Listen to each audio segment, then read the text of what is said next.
interrupt this program for a News Channel 6 special report. Good afternoon, everyone. I'm Mary Morrison. And I'm Matt Monroe. As you've probably heard by now, the United States attacked by terrorists. Words cannot begin to describe today's tragedy. Several U.S. cities have become the target of these terrorists. The Twin Towers in New York City are destroyed. Both buildings collapsed following that attack this morning. The number of dead still undetermined. A short time later, there was a third strike in the nation's capital at the Pentagon. In each attack, a hijacked commercial airliner was flown into the building. Now, the nation is obviously in shock following this attack today. People here at home are no exception.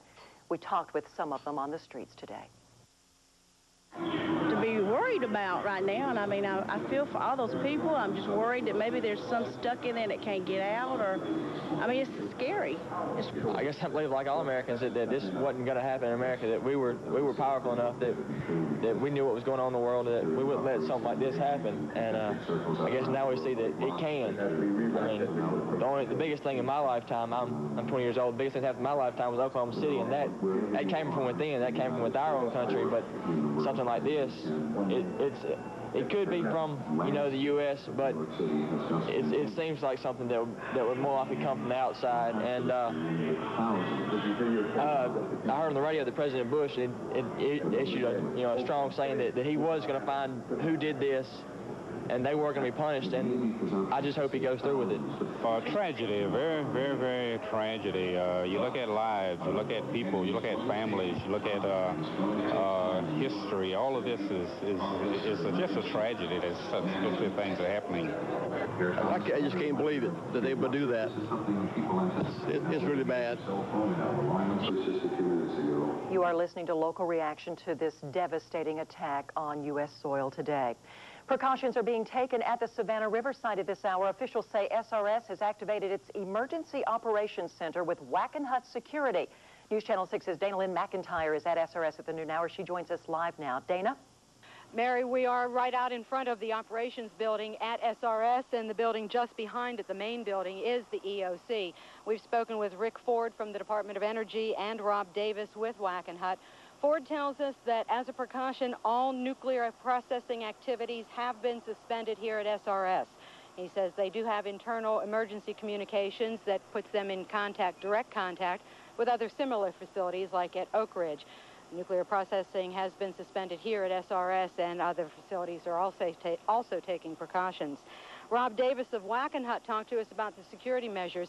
He says for obvious reasons they can't detail the security measures. They are at a heightened level of security here at the Savannah River site. One thing that has not changed, Route 125 and 278, if you normally use those roads, at this moment they are still open. Davis says they don't anticipate at this hour having to close those roads. So 125 and 278 are still open, and they are in the Emergency Operations Center monitoring the situation. We'll have some more comments. We'll have their comments later, and we'll show you some of the gates and the activity of people coming in and out. Reporting live at the Savannah River site, Dana Lynn McIntyre, WJBF News Channel 6. Thank you, Dana. Flights across the country are grounded at the noon hour, and that can make for a lot of confusion.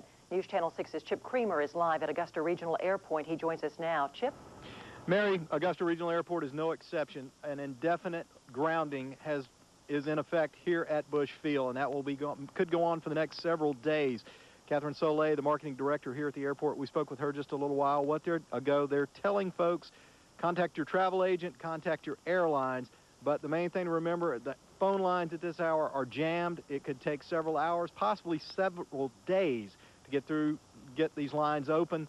Just be patient, is what she said. Also, we talked with John Gray of the Richmond County Sheriff's Department.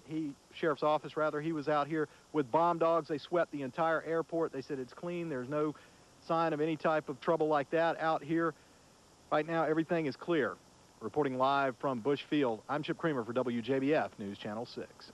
All right, thank you very much, Chip. Officials at the federal courthouse in Augusta are taking no chances today. No one gets in that building without an ID check. So if you have business at the federal courthouse today, be prepared to show identification or you will not be allowed in. There is also heightened security this hour at Fort Gordon. After all, it is the communications headquarters for the armed forces. At this time, though, all is quiet on post. More than 24 local members of the Disaster Medical Assistance Team are preparing to leave Augusta to offer their help in this time of need. Beth Neesmith is live in the newsroom with more. Beth, what can you tell us about your organization? How many people will be leaving Augusta and going to the disaster? Currently, we are activating our phone call system, our phone tree. We right now have 10 to 12 health care professionals that are committed to go. We are on standby right now, awaiting President Bush to declare national disaster, and then FEMA, Federal Emergency Management Agency, will activate the operations, the OEP, and we will be on alert then and find out where we'll be going. All right, I have to ask you this. It's such an enormous disaster. How prepared is your medical team? We are very prepared. Our team consists of trauma surgeons, emergency medicine physicians and nurses, respiratory therapists, EMTs. We've been training for this since our inception several years ago. We've done training. Part of our team is in Nevada presently, training for disasters such as this. It is so disturbing to think that such a horrific thing could occur on our own soil. I mean, we've heard that these things can happen. We know from the Oklahoma City bombing, but it's difficult to believe that it's actually happened here. We wish you Godspeed as you and your group go to help those in need. Thank you very much.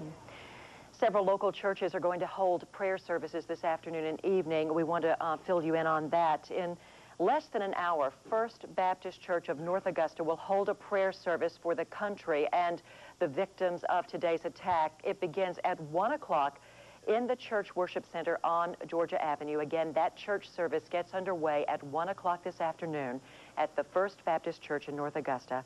And just across the street at Grace United Methodist, an ecumenical prayer service will be led by ministers of several local congregations. That will be this evening at 7 o'clock in the church sanctuary. In Columbia County, Abilene Baptist Church is opening its sanctuary to the public today for a day of prayer. You can drop in any time until 9 o'clock this evening, and we will continue to update these services for you in the day ahead.